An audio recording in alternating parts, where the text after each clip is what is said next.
Welcome back to another revision tutorial with Miss Sweet. Today we are exploring the poem London by William Blake.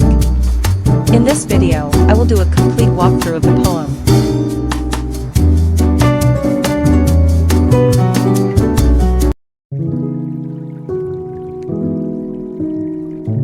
London by William Blake was published in 1794. It tells the story of a speaker walking through the city of London and noticing suffering all around them.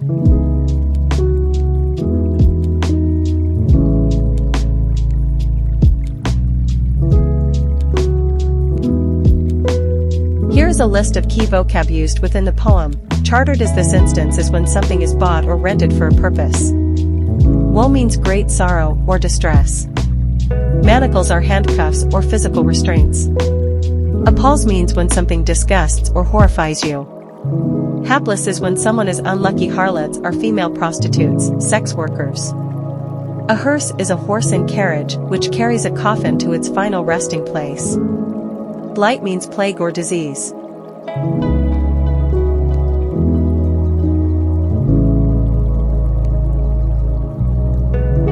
Both poems critique the arrogance and hubris of those in power.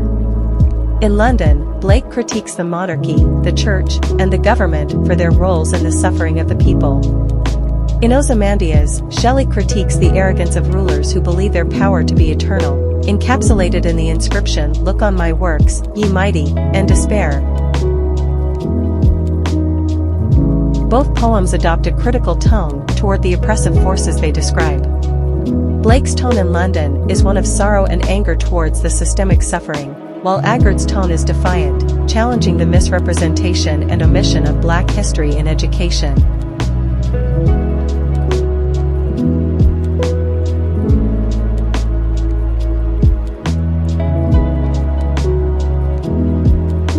The poem has 4 quatrain stanzas. It is set in iambic tetrameter and has a regular rhyme scheme of every other line.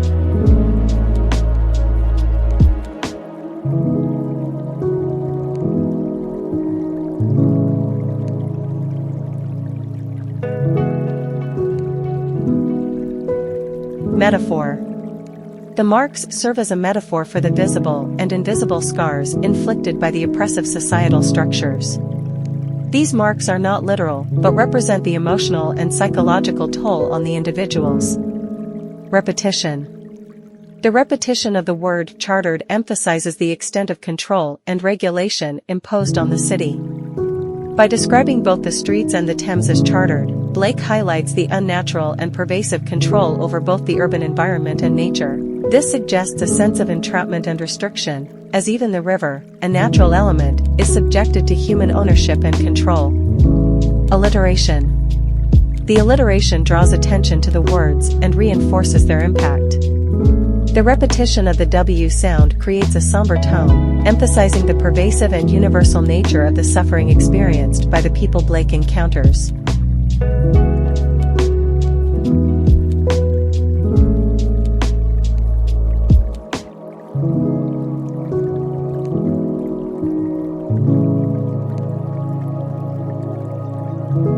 Metaphor.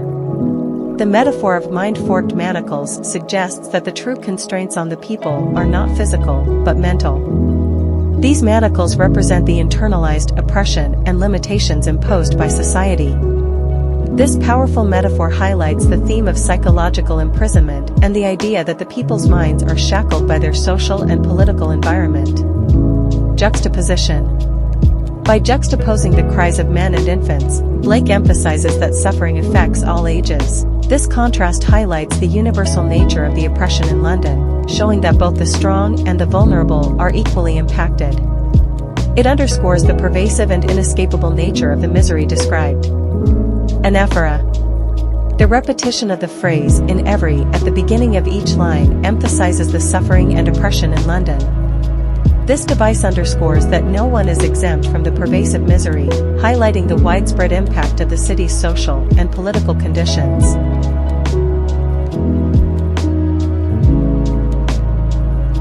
Metaphor.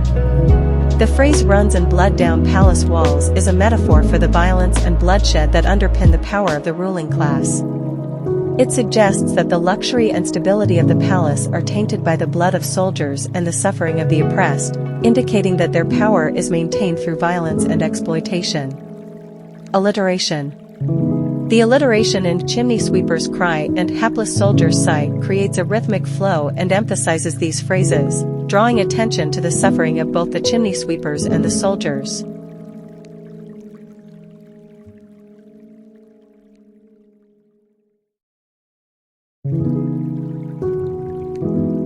Juxtaposition. The juxtaposition in the phrase marriage hearse combines two contradictory concepts: marriage, a symbol of new beginnings and joy, with a hearse, a symbol of death and mourning. This juxtaposition highlights the corruption and degradation of what should be a pure and joyous union, suggesting that even the most sacred aspects of life are tainted by the pervasive social decay. Imagery. Blake uses vivid and often disturbing imagery to convey the corruption and decay present in London.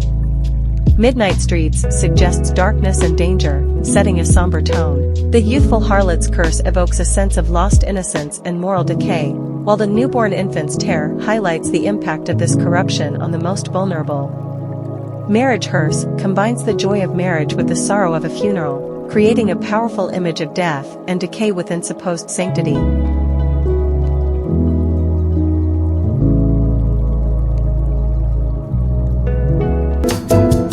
Thank you so much for watching.